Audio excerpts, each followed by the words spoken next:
A lot of people who want to learn Chinese will ask, what is the Chinese alphabet? Where can I learn the Chinese alphabet? In today's video, we are going to answer exactly that question. However, to be truthful, Chinese doesn't have an alphabet. But there are elements that serve as the building blocks of the Chinese language, foundations on which you will begin your language journey. So why don't you have a seat and let's have a conversation on exactly what makes up Chinese. Okay, so you've probably seen characters at least once in your life. Chinese characters look something like this. Now, each individual character is an expression of an idea. It can be a single idea, or as you will learn in the future, possibly multiple ideas. They can be combined with other characters to form more complex ideas, or just plain different ideas. So it's important to make a differentiation between characters, the individual ingots of writing, and words, which are individual ideas. So for example, the word car, the idea of an automobile, in Chinese is 汽车, two characters, 汽 and 车.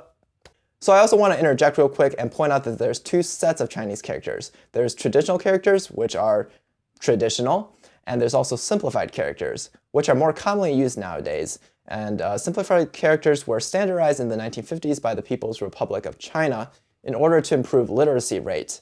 And that's what I teach on this channel. Traditional characters are, however, still used in Taiwan, Macau, and Hong Kong. Now, as we start to break down Chinese characters, you'll realize that a lot of complex characters are just made up of simpler parts and simpler characters. So, for example, let's take our word car, and we'll take the first character, 汽. It looks something like this. Take away the three dots, and you're left with a simpler character that is also pronounced qi, but now this character means air. Add the three dots back in, and now it means steam. So what are the three dots? These three dots are what we call a radical in Chinese. Now this is actually a very common way that Chinese characters are built. You have a phonetic component, which is the base qi by itself, that gives you a hint as to how to pronounce the character, and then you have the radical, which gives it meaning. So in this instance, this radical is the water radical, and what do you know, that makes sense because it just turned air into steam, and steam is made up of water. So the water radical showed you that this character involves water. Even though radicals are a great tool for helping you learn new characters, and you can even think of them as the building blocks of Chinese characters, they should not be the first thing that you learn. There's a whole ton of them, and you're just going to be in a load of frustration if you try to learn them all before you learn any kind of Chinese characters. It's a better idea to maybe learn them as you learn characters. If you break characters down even more, what you're going to be left with are individual strokes. A stroke is basically from the point where you put your pen down to the point where you have to lift it up again to write the next stroke. One thing to know about strokes is that traditionally in Chinese writing, stroke order is very important. And that's just the order in which you must write the strokes to write a character. Now, obviously, with technology these days, and especially if you are just learning Chinese for practical reasons and you don't really care about the cultural aspects, it might not be that important to you. But it's still a good idea to learn the basics of stroke order when you're starting to write Chinese. So up to this point, we've talked about exactly what makes up written Chinese. But if you're a beginner just starting out, it's actually a lot easier to learn spoken Chinese first before going into characters. And for that, you'll need to learn pinyin. Pinyin is a romanized method of sounding out Chinese characters, and it's used by foreigners learning Chinese as well as native speakers in elementary school. There are 6 vowels and 21 consonants from the Latin alphabet, but make no mistake, the sounds do not correlate. And this is one of the biggest tips to learning a new language, is you have to kind of unlearn what you already know and assign completely new sounds to these symbols that you've already seen before. It's really easy to say, but yet it's still really hard to do.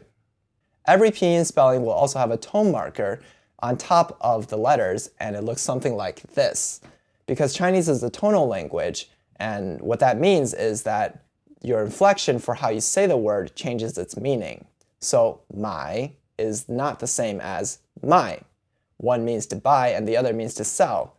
So it'll be a really long day when you mess that up. Anyways, there are 4 tones, ah, ah, ah, ah.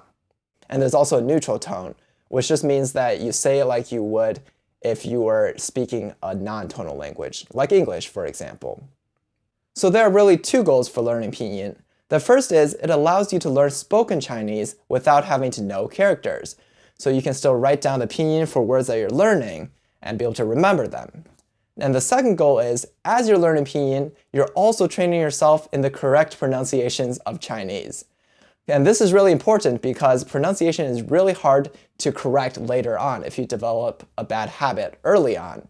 And to especially help you with this goal, I've created a video track of all the basic sounds that you'll encounter in Chinese with their corresponding pinyin. And you can check out this video right here. If you want to go more in depth with pinyin, learn all the rules and some of the unfortunate exceptions, you can also check out a link that I'll put in the description down below of a good source that you can consult. So hopefully this video answers some of your questions about Chinese and where to start if you want to learn Chinese. If you do wish to continue learning Chinese, I have new videos on my channel every Thursday, and I try to keep things fun and interesting around here.